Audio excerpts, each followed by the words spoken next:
संगत बैठी हुई थी प्रेमियों, तब संगत की समझ में आया कि गुरु महाराज क्या कह रहे हैं। अरे हम तो इनको साधारण महात्मा समझते थे, ये तो कौन पावर कौन क्या शक्ति है, ये आप इनको छोटे मोटे नहीं समझ रहे। गुरु महाराज कह देते हैं, कभी गुरु महाराज ने ये नहीं कहा कि मैं तुम्हारा गुरु हूं बच्चा, मैं महात्मा हूं, मैं भगवान हूं, कभी नहीं कहा गुरु महाराज ने। गुरु महाराज ने यही कहा, अरे बच्चा जब संकट मुसीबत में तुम फंस जाओ, जब तुम देवी देवता जिस भगवान की पूजा करते हो उसको याद कर लेना। वो भगवान देवी देवता जब तुम्हारी मदद नहीं करे तो मेरे जगाए हुए नाम को बोलना, 10 बार अंतर में बोलना, मैं मिलूंगा और तुम्हारी मदद करूंगा। स्वयं महाराज ने कहा, मैं कोई भगवान नहीं, मैं कोई महात्मा नहीं, मैं तुम्हारा सच्चा सेवक हूं। अब लोग यही भ्रम में पड़ जाते थे कि गुरु महाराज क्या कह रहे हैं, वैसे मदद की कह रहे हैं, वैसे कह रहे हैं मैं भगवान नहीं, मैं यानी महात्मा नहीं। लोग शंका में पड़ जाते और गुरु महाराज ने बार बार कहा, अरे बच्चा शंका मत करना, शंका विनाश की जड़ है, ये संत मत का रास्ता दीनता का है। जब दीन बन जाओगे, छोटे बन जाओगे, तभी कोई चीज मिलेगी प्रेमियों। यानी अहंकार में, यानी घमंड में कोई चीज नहीं मिलती है। घमंड से जो आदमी ऊंचा उठता है वो हमेशा नीचे गिरता है, और जो दीनता से ऊपर उठता है वो हमेशा ऊंचाइयों तक पहुंचता है। ये रास्ता दीनता का है, तभी तो भगवान को दीनानाथ और दीन दयाल तभी तो कहा है, उसको धनानाथ पैसानाथ क्यों नहीं कहा। भगवान को दीन दयाल दीनानाथ इसीलिए तो कहते हैं कि वे दीनों के रक्षक होते हैं। इसलिए प्रेमियों, दीनता का रास्ता है। और बाबा जय गुरुदेव जी महाराज ये खुद कुल मालिक अनामी धाम से चल करके आए हैं प्रेमियों, और इन्होंने जय गुरुदेव नाम को सिद्ध किया है, इसको जगाया है। इस नाम को पका लो प्रेमियों, जो रामायण में लिखा हुआ है कि कोट कोट मुनि यतन कराई और अंत नाम कहीं आवत नहीं। ऋषि मुनियों ने जन्म पर जन्म धारण किए, अंत समय में वो नाम नहीं आया, वो नाम नहीं मिला। और बाबा जय गुरुदेव जी महाराज कह रहे हैं कि मैंने एक कलयुग का जीता जागता नाम, जय गुरुदेव नाम, सच्चा भगवान का नाम ये जगाया है, तुम इसको पका लो और ये समय आने पर तुम्हारी मदद करेगा, और कोई नाम मदद नहीं करेगा प्रेमियों। समय आने पर जय गुरुदेव नाम से मदद होगी, क्योंकि ये कलयुग का जगाया हुआ जीता जागता नाम जय गुरुदेव है। और बाबा जी ने कह दिया कि परीक्षा ले लो, फिर भी हम आप नहीं समझ पा रहे हैं प्रेमी। अरे देखो, इस समय नवरात्रि की पावन पूजा चल रही है प्रेमियों। संत मत के अंदर तो जितने भी तीर्थ द्वार बनाए महात्माओं ने, सब इस शरीर से जीवात्मा की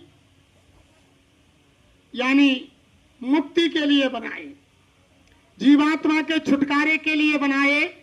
कि यानी जो ये जीवात्मा जन्म जन्मांतरों से कैद पड़ी हुई है जेल खानों में, इसको छुड़ाने के लिए, निज घर पहुंचाने के लिए जितने भी तीर्थ द्वार बनाए सब महात्माओं ने इसीलिए बनाए। अब ये नवरात्रि चल रही है प्रेमियों, जो 9 दिन का ये व्रत रखते हैं, हमारी माता बहन देवियां रखते हैं, हमारे बहुत भाई लोग रखते हैं।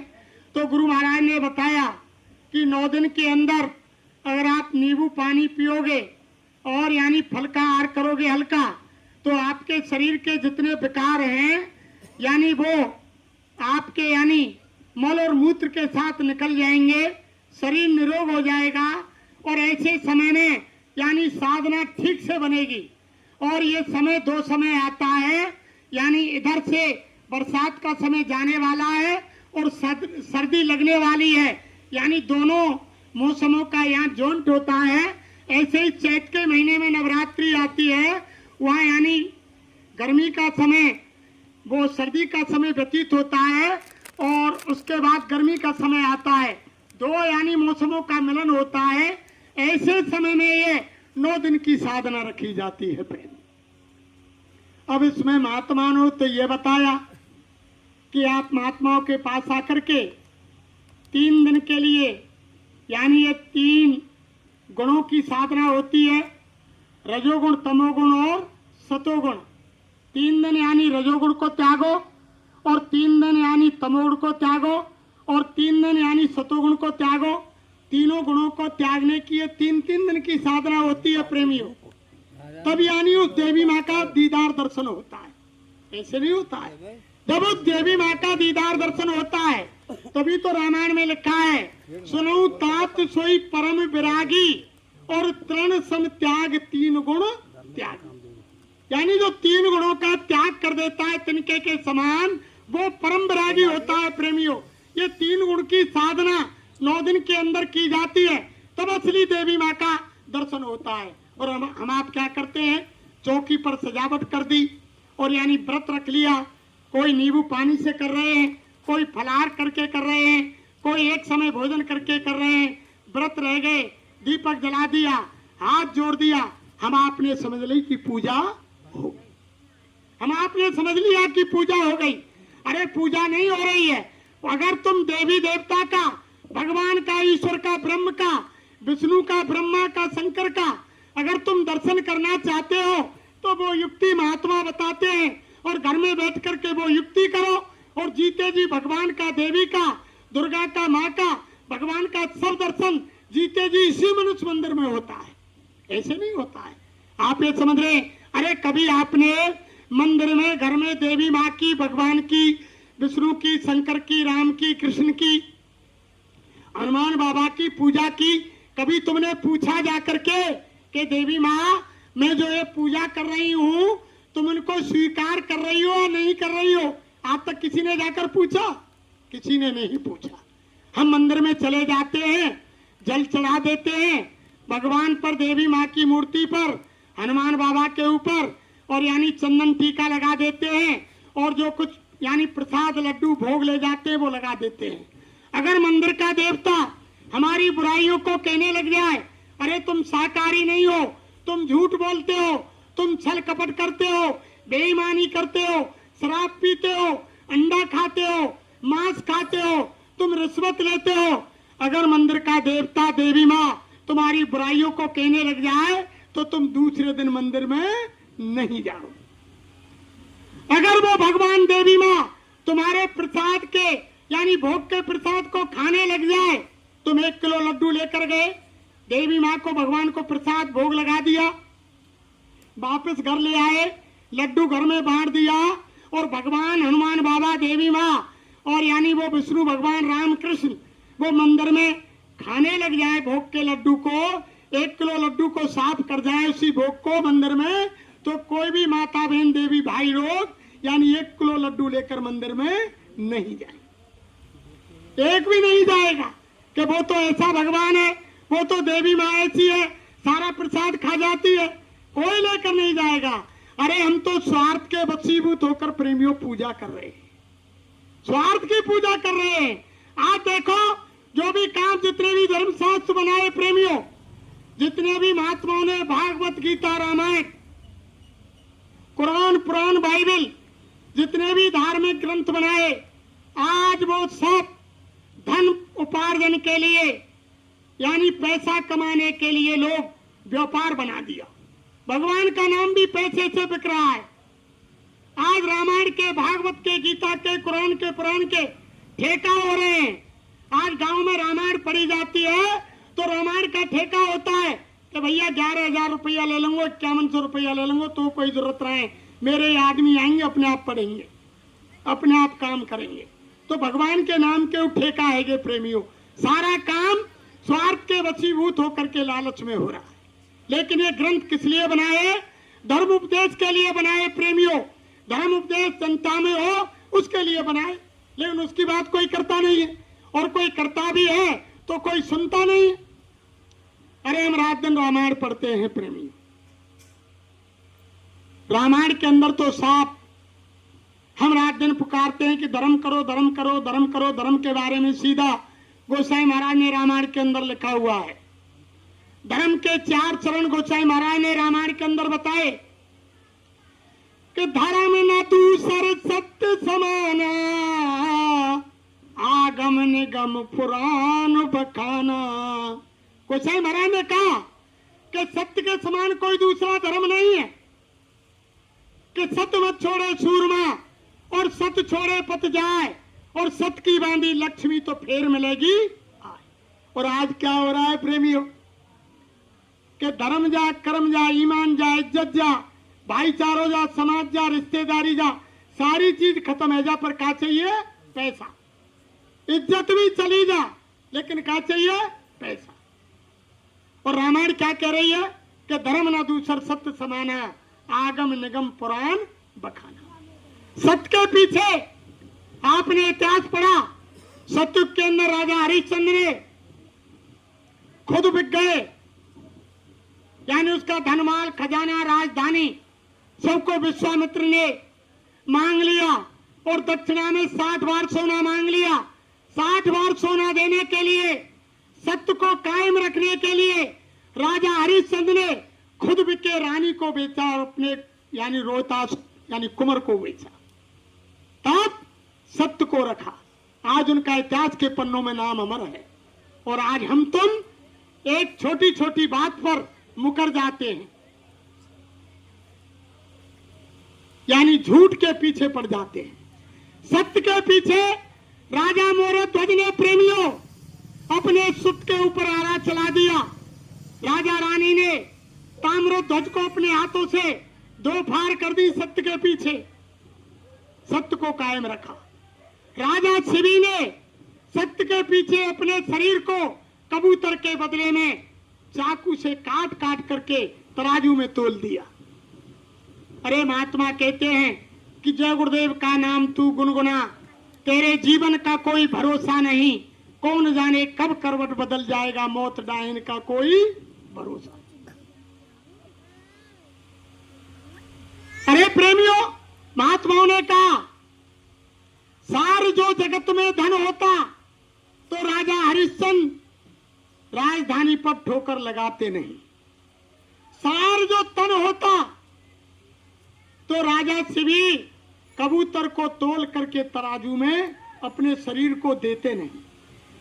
अगर सार संतान होती जगत में तो राजा मोरध्वज सुत पर आरा चलाते नहीं। तो महात्मा क्या कह रहे हैं कि सार तन भी नहीं, सार तन भी नहीं, सार धन भी नहीं और सार संतान भी नहीं। सार क्या है ये तूने कभी सोचा नहीं। जय गुरुदेव का नाम तू गुनगुना, तेरे जीवन का कोई भरोसा नहीं और कौन जाने कब करवट बदल जाएगा, मौत डाहिन का कोई भरोसा। आप देख नहीं रहे हैं? अरे जिनको तुम अपना समझ रहे हैं, आज इस घोर कलयुग के अंदर रात दिन आप देख रहे हैं। हम तो हमारे इलाके की राजस्थान की बात बता रहे हैं। एक बाप के 4-4 बेटा, 4-4 बहू हैं और बाप और माँ को भोजन नहीं मिल रहा है। बूढ़े अपने हाथों से भोजन अलग चूल्हा रख के बना रहे हैं। बताओ तो औलाद सार कहाँ हुई? मकान जमीन जायदाद कहाँ सार हुई? बताओ है कोई सार? और सूरत की तो ऐसी घटना है, गुजरात की सच्ची घटना। एक माँ बाप का बेटा गरीब, जिन्होंने बड़ी मजदूरी मेहनत करके लिखाया पढ़ाया, लेक्चरर प्रोफेसर बनाया। प्रोफेसर, उसकी पत्नी उससे शादी कराई। उनका बाप कुछ समय पहले दुनिया से चला गया। कोठी बना करके सूरत में रहते थे। मां को पैरालाइसिस यानी लकवा मार गई। अब दोनों पति पत्नी ड्यूटी से आए। जब शाम को सामने उनकी पत्नी को अपनी सासू मां दिखाई दे तो अपने पति से कहे कि देखो जी, बहुत समय मुझको झेलते हो गए, फैसला आज कर लो, मुझसे तुम्हारी माँ की सेवा नहीं होती है। कहे तो अगर तुम तुम्हारी माँ को घर में रखना चाहते हो तो मैं अभी मेरे पियर को जाती हूँ, और अगर माँ को साइड में करना चाहते हो तो मैं तुम्हारे पास रहने को तैयार हूं। अब बेचारा लड़का मजबूर हो गया। प्रेमियों, बड़ी घटना है। अब मजबूर हो गया। सर्दी का समय था प्रेमियों। मां के प्यारे बेटे ने मां को गोदी में उठाया, सीढ़ियों पर ले जा रहा था, पहली मंजिल पर। मां ने पूछा कि बेटा कहां ले जा रहे हो? कि मम्मी तुमको ऊपर ले चल रहा। मां को बड़ी खुशी हुई कि मुझको नीचे पड़े पड़े बहुत समय हो गया, धूप भी दिखाई नहीं देती, आज मेरा बेटा कितना सपूत है, जो आज मुझको ऊपर ले जा रहा है और मुझको धूप दिखलाएगा। पहली मंजिल पर जाकर रात की सांस ली, दूसरी मंजिल पर रात लेकर फिर पहुंचा, ऊपर पहुंचते ही फिर कुछ रात ली, थोड़ी देर बाद इधर उधर देखकर मां को दूसरी मंजिल से गली में डाल। मां के प्राण पखेरु उड़े। और आज हम आप क्या कहते हैं कि मेरा मेरा। महात्मा क्या कहते हैं, क्या कहता है मेरा मेरा। या दुनिया रहना बसेरा, या कोई न रहने पाता, ये चंद दिनों का डेरा, हंस उड़ जाएगा, कोई ना साथी तेरा साथ निभाएगा, छोड़कर संसार जब तू जाएगा। अरे प्रेमियों, कितना भी प्रेम कर लो किसी से, कोई तुम्हारे साथ जाने वाला नहीं, कोई साथ निभाने वाला नहीं, और तुम कह रहे हो मेरा मेरा। अरे आओ रे लोगों संत शरण में, काम यही एक आएगा, ये नर्तन अनमोल मिला है, बार बार नहीं पाए। मात गरम में औंधा लटका, 9 महीने दुख पाया था, सुमरूंगा में नाम तुम्हारा, ये के बाहर आया था, बाहर आकर भूल गया तू, अब क्या मुंह लेकर जाएगा। आओ रे लोगों संत शरण में, काम यही एक आए। अरे प्रेमियों, केवल महात्मा साथी होते हैं, महात्मा सच्चे साथी हैं, यानी कुटुंब परिवार, बीवी बच्चे पत्नी पति तुम्हारा साथ अंत में साथ छोड़ देंगे, कोई काम नहीं आएगा। ये महात्मा सच्चे साथी होते हैं, इस लोक में भी तुम्हारे काम आएंगे और उस परलोक में भी तुम्हारे साथ तुम्हारे काम आएंगे। इसलिए समय रहते हुए अपना काम बना लो और महात्माओं के पास आ जाओ, इनसे युक्ति ले लो और सच्ची देवी माँ की पूजा कर लो। और जब देवी माँ की पूजा सच्ची होगी तो घर बैठे देवी माँ का दीदार दर्शन इसी मनुष्य मंदिर में होगा।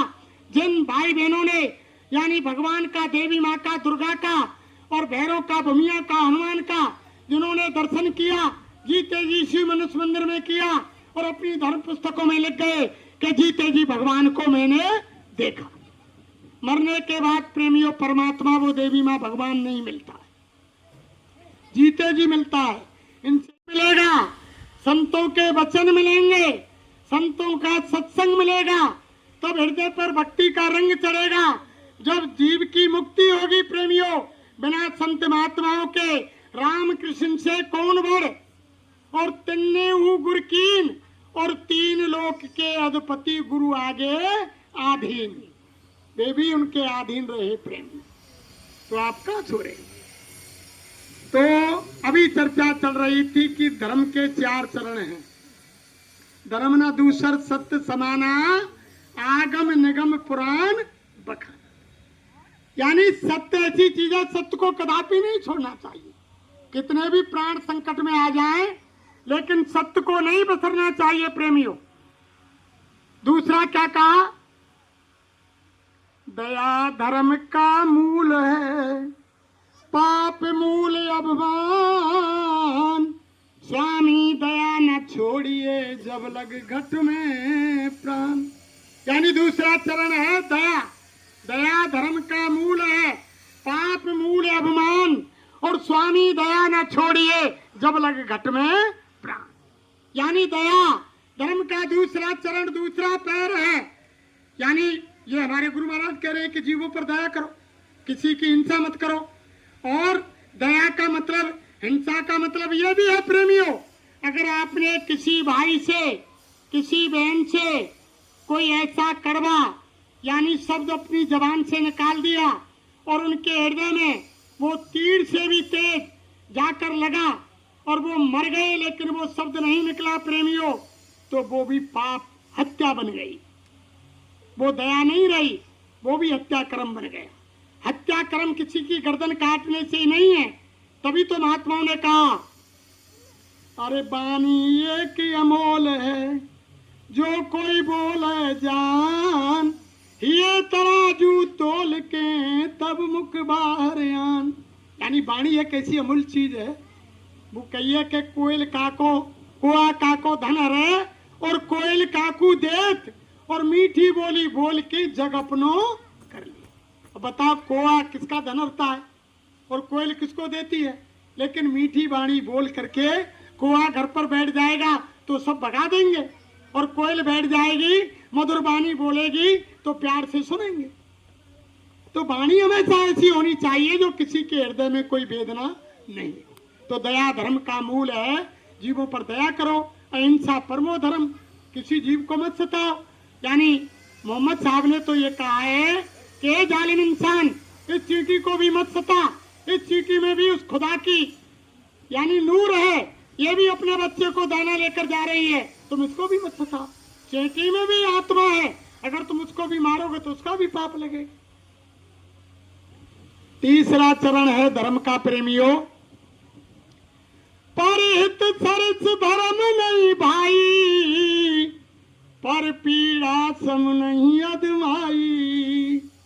यानी परहित सरस धर्म नहीं भाई, यानी दूसरे के साथ हित करने, भलाई करने के समान कोई दूसरा धर्म नहीं। ये तो सब जानते हैं कि कर भला होगा भला और कर बुरा होगा बुरा। जो तो को कांटा बोए ताए बोए तू फूल, और तोय फूल के फूले बाको है त्रिशूल। ये तो सब जानते हैं। तो दया धर्म का यानी वो परहित सरस धर्म नहीं भाई, तो दूसरे की भलाई करने के समान कोई दूसरा धर्म नहीं। और हम तुम देखो, काऊ मुर्दो, काऊ को आनी समय पूरा हो जाए ना, चार भाई जब शमशान भूमि को ले जाए और कोई गांव को भैया बाहर होए और वो सुन ले के फरानो दुनिया ते चले गो, तो दूर ते चल के आवेगो कि मुर्दे को लकड़ी कंडा देवो बड़ो पुण्य। यानी हम आप सभी क्या कहते हैं कि मुर्दे को लकड़ी कंडा देना पुण्य है। जब मुर्दे को लकड़ी कंडा देना पुण्य है, तो जीवित को खाना पीना, उसकी यानी दवाई दारू देखभाल, उसकी रक्षा करना, क्या ये पाप है?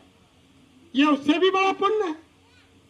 अरे जीवित को यानी भूखे को भोजन करा दो, प्यासे को पानी पिला दो, अगर कोई गरीब है उसका सहयोग कर दो, उसको दवाई दिला दो, ये सबसे बड़ा पुण्य है। जब मुर्दे को हम लकड़ी कंडा देना पुण्य समझते हैं, तो जीवित का सहयोग करना उससे कई गुना बड़ा पुण्य है। लेकिन हम आज क्या समझते हैं, भाई बगल में यानी पड़ोस में दूसरे मकान में भूखा बैठा है, हम आराम से भोजन कर रहे हैं और हम ये कह रहे हैं कि ऐसी लाख है, भाई को भूखा देखना तो हम पसंद कर रहे हैं और खुद खा रहे हैं, और मुर्दे को वहां लकड़ी कंडा डाल के पुण्य समझ रहे हैं। महात्मा क्या कहते हैं कि परहित सरस धर्म नहीं भाई और पर पीड़ा सम नहीं अदमाई। फिर आगे क्या कहा, परहित जिनके मन माही, जग दुर्लभ तिनको कछु नाई। जिनके अंदर प्रेमियों परहित है, दूसरे को भलाई है, संसार में उनको कोई चीज दुर्लभ नहीं। कोई चीज मालिक, जब हम देखो भला का उल्टा, जब किसी का भला करेंगे तो भले का उल्टा क्या होता है, लाभ। जब किसी का भला करेंगे, भले का उल्टा करो लाभ होगा। और मालिक को याद करेंगे, याद का उल्टा क्या होगा, दया। जब मालिक को याद करेंगे तो वो मालिक हम पर दया करेगा, जब याद ही नहीं करेंगे तो दया कैसे होगी। तो परहित जिनके मन माही और जग दुर्लभ तिनको कछु। अब प्रेमियों देखो, चौथा चरण वो तो बड़ा कठिन है धर्म का, वो सबसे कठिन चरण है। रामायण में लिखा है कि सेवक धर्म अधिक कठोरा, सबसे कठोर सेवक धर्म है प्रेमी। सेवा का धर्म सबसे कठोर है।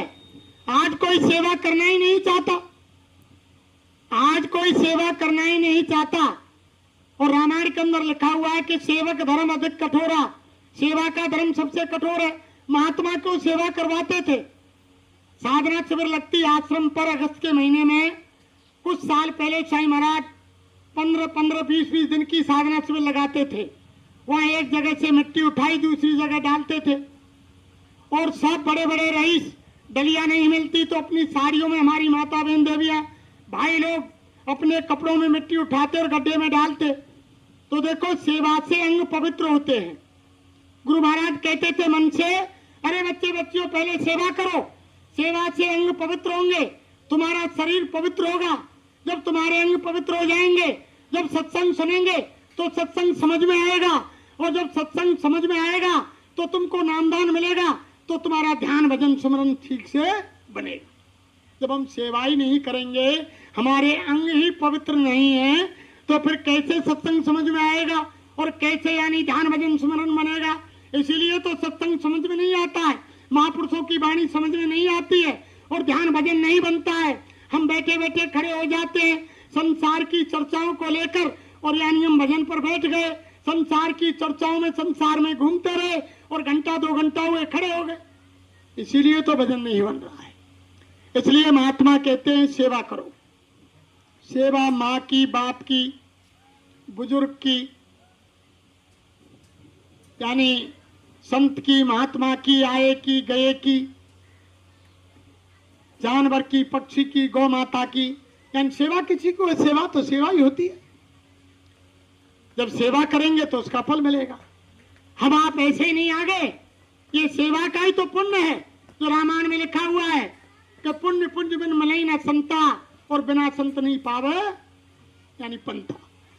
बिना हमारे जब तक पुण्य इकट्ठे नहीं होते, जब तक संत महात्माओं के दीदार दर्शन नहीं होते हैं, और न हम ऐसे सत्संग में जा सकते हैं स्वामी पिछले पुण्य बिन हर चर्चा ना सुहाए, और के सोवे के लड़ मरोड़ के घर को उठ जाए। पूर्व जन्म के संस्कार हैं, हम भी आपके ऐसे नहीं आ गए। गुरु महाराज की दया, जब इन्होंने हमारे ऊपर दया की, तब हम राजस्थान से चल करके आपके घड़ी रामबल में आए, और आप भी यहाँ मालिक का वचन सुनने के लिए घर से निकल के तभी आए जब गुरु महाराज ने दया दी। और गुरु महाराज कहते भी थे, अरे बच्चा, मैं तुमको जब ऊपर से दया देता हूँ, जब तुम घर से निकल के मेरे यहाँ कार्यक्रम में आते हो, अगर मैं तुमको दया नहीं दूं तो तुम्हारी कोई हैसियत औकात नहीं कि तुम घर से चल करके यहाँ मथुरा आ जा। बिना मालिक की मर्जी के, तेरी सत्ता के बिना है प्रभु मंगल मूल, और पत्ता तक हिलता नहीं, खिले ना कोई। इनकी मर्जी के बिना कुछ नहीं होता, तो बिना इनकी मर्जी के थोड़े आए हुए। अरे मैं माता बहन देवियों, हमारी बुजुर्ग माताओं, सबसे विनती प्रार्थना करता हूं कि घर में गुरु महाराज कहते थे कि लड़ाई झगड़ा नहीं होगा। हमारी नौजवान बहू बेटियां अपनी सास के अंदर अपनी जन्म देने वाली माँ का जब रूप देखेंगी, ये समझेंगी कि ये हमारी सास हमारी खास माता है, कभी भी लड़ाई झगड़ा नहीं हो। और हमारी बुजुर्ग माताएं अपनी बहू को अपनी सगी पुत्री, अपनी बेटी समझेंगी, बेटी का दर्जा देंगी, तो कभी भी घर में लड़ाई झगड़ा नहीं। जो बेटी को हम सम्मान देती है, बेटी से जिस तरह हम बात करती हैं, ऐसे हमारी बुजुर्ग माताएं अपनी बहू से बर्ताव करेंगी, बेटी का दर्जा देंगी, तो कभी घर में लड़ाई झगड़ा नहीं होगा। और हमारी नौजवान बहू बेटियां अपनी सासू माँ को अपनी माँ का दर्जा देंगी, माँ के उससे भाव से देखेंगी अपनी सासू माँ को, तो कभी लड़ाई झगड़ा नहीं होगा। अब एक तरफ नौ दुर्गा नवरात्रि का कार्यक्रम चल रहा है, बहुत सी जगह ऐसी देखी हमने। एक दिन हम पहुंच गए, 2-1 साल हो गई, नवरात्रि का कार्यक्रम ही था, पूजा चल रही थी, सास बहू दोनों में झगड़ा था, सत्संग देने पहुंच गए। अब वहाँ ना सास बहू से बात करती, ना बहू सास से बात करती, दोनों कमरा में चौकी रखी हुई हैं, अलग अलग पूजा कर रही हैं, अलग अलग थाल लेकर मंदिर में जा रही हैं। अब हमारी माता बहन देवियों से मैं पूछूं, क्या उनकी पूजा को दुर्गा माँ, वो माँ लक्ष्मी स्वीकार कर लेगी? जब घर में यानी असली दुर्गा माँ में और लक्ष्मी माँ में तो झगड़ा हो रहा है और मंदिर में पूजा करने जा रही है, तो बताओ क्या उनकी पूजा स्वीकार होगी? रामायण क्या कह रही है? जहाँ सुमत तह संपत नाना, जहाँ कुमत तह विपत निदाना। जहाँ सुमति है, माँ संपत है, जहाँ चटनी रोटी है, समय पर प्रेमी हो, प्यार से अगर पूरा परिवार खा रहा है तो स्वर्ग के समान जीवन व्यतीत हो रहा है। ऐसा है, सास बहू में झगड़ा है, पति पत्नी में झगड़ा है, बाप बेटा में झगड़ा है, खीर पूरी हलवा लड्डू खांड भोजन बने हुए हैं, झगड़ा हो गया, छोरा बहू आए, माँ बाप आए, झगड़ा हो गया, खीर की डेगची में लात मारी, उधर लुढ़क गई, पूरी की छवैया उधर जा रही है, हलवा की परात उधर जा रही है, एक कोने में सास, एक में बहू, एक में ससुर, एक में बेटा बैठा है, ना कोई खा रहा है ना किसी को खाने दे रहा। तो बताओ उस पैसे से क्या फायदा। तभी तो महात्मा ने कहा कि जहां सुमतता संपत नाना और जहां कुमतता विपत निधान। इसलिए महात्मा प्रेम सिखलाते हैं प्रेमियों। ये प्रेम तो उन्होंने सिखलाया कि कहां की ईंट कहां का रोरा और भानुमती ने कुनवा जोड़ा। अब आप हमको आप क्या जानते और हम आपको क्या जानते। इन गुरु महाराज की दया से ही तो आप हम आते जाते हैं। इतना प्रेम बना दिया, जितना प्रेम भाई भाई में नहीं, इतना सत्संगियों में गुरु महाराज ने प्रेम डाल दिया कि संगत आ गई और देखते ही समझ गए कि गुरु महाराज आ गए। कितना प्यार सत्संगी का उमड़ता है। अरे सत्संगी वही है। तभी तो गोसाई महाराज ने रामायण में लिखा है कि देखत ही हर्षे नहीं। रामायण के अंदर लिखा हुआ है कि देखत ही हर्षे नहीं और नैनन नहीं सने और गोस्वामी वहां न जाइए जहां कंचन बरसे में। जहां इंसान को यानी देखती अरसे नहीं, कहीं पहुंच गए खुशी नहीं, वो नीचों को शकल कर ली और नैनन में प्यार नहीं है, वहां चाहे तुम्हारे लिए खीर खांड भोजन दे रहे। गोसाई महाराज कह रहे कि सोने की बरसात होए लेकिन वहां नहीं जाना चाहिए। भगवान प्यार के भूखे हैं। आपने देखा नहीं दुर्योधन की मेवा को छोड़ करके भगवान कृष्ण ने विदुर के घर साग खाया। ये हमारा इतिहास बता रहा है। भगवान प्रेम के भूखे हैं। महात्मा प्रेम सिखलाते हैं। जब तक हम आपस में प्रेम नहीं करेंगे तो महात्मा और भगवान गुरु से प्रेम कैसे होगा। जब हम परिवार में प्रेम करना नहीं जानते हैं तो बाहर प्रेम कैसे होगा। अरे महात्माओं ने तो ये कहा कि पोथी पढ़ पढ़ पंडित हुए या पोथी पढ़ पढ़ जगमोहा और पंडित हुआ न कोई और 2.5 अक्षर प्रेम को पढ़े सो पंडित हुए। यानी प्रेम जब तक नहीं होगा प्रेमियों तब तक काम नहीं चलेगा। गुरु महाराज ने कहा, आपने देखा कितनी बार गुरु महाराज ने समझाया हर तरीके से, लेकिन हम आप न रामायण को मानते, न गीता को मानते, न भागवत को मानते। अरे किसी धर्म शास्त्र को आप उठाकर देख लो, अरे किसी भगवान को आप मान लो। अब अगर तुम देवी माँ की पूजा करते हो, गुरु महाराज ने कहा तो देवी माँ साकारी है, तुम देवी माँ को देखकर ही साकारी हो जाओ और यानी सदाचारी हो जाओ। अगर तुम भगवान राम की पूजा करते हो तो भगवान राम शाकाहारी थे, उनको देखकर ही तुम शाकाहारी सदाचारी हो जाओ। अगर तुम भगवान कृष्ण की पूजा करते हो तो भगवान कृष्ण भी शाकाहारी थे, उनको देखकर शाकाहारी सदाचारी हो जाओ। तुम यानी बौद्ध मोहम्मद की पूजा करते हो, महावीर की पूजा करते हो, वे भी शाकाहारी थे, वो भी सदाचारी थे, तुम उनको देखकर ही बदल जाओ। अरे जिस भगवान की तुम पूजा करते हो उसी की बात मान लो, लेकिन तुम किसी की बात नहीं मान रहे हो। गुरु महाराज ने कहा तुम कृष्ण को, राम को, बौद्ध को, मोहब्बत को, महावीर को, देवी को, दुर्गा को, सबको भगवान मानते हो, लेकिन उनकी बात को नहीं मानते। उन्हें तो हम मानते हैं ऊपर से कि भगवान है, लेकिन उनकी बात को नहीं मानते हो। ऐसे ही हम आप गीता, रामायण, भागवत, कुरान, पुराण, बाइबल इनको मानते हैं। सब धर्म हिंदू, मुसलमान, सिख, ईसाई के हमारे धार्मिक ग्रंथ हैं, उनकी पूजा करते हैं, लेकिन जो रामायण, गीता, भागवत, बाइबल, कुरान, पुराण में जो लिखा हुआ है उस बात को हम नहीं मानते। ग्रंथों को तो मानते हैं कि हमारे धार्मिक ग्रंथ पूजनीय हैं, लेकिन उस चीज को नहीं मानते कि रामायण क्या कह रही है। अरे रामायण की बात आप सुनो। रामायण ने तो ये कहा कि भाई की खातिर भाई जंगल चला गया, वनवास केवल राम को हुआ प्रेमियों। और जब लक्ष्मण ने सुना कि मेरा बड़ा भाई वनवास जा रहा है तो 14 वर्ष के लिए नारी और नींद को त्याग करके यानी लक्ष्मण उनका छोटा भाई वनवास चला गया। जब उनकी धर्म पत्नी सीता ने सुना कि मेरे संसार के सच्चे स्वामी प्राणनाथ मेरे पतिदेव वनवास के लिए जा रहे हैं 14 वर्ष के लिए, तो माँ सीता भी उनके पास आ गई।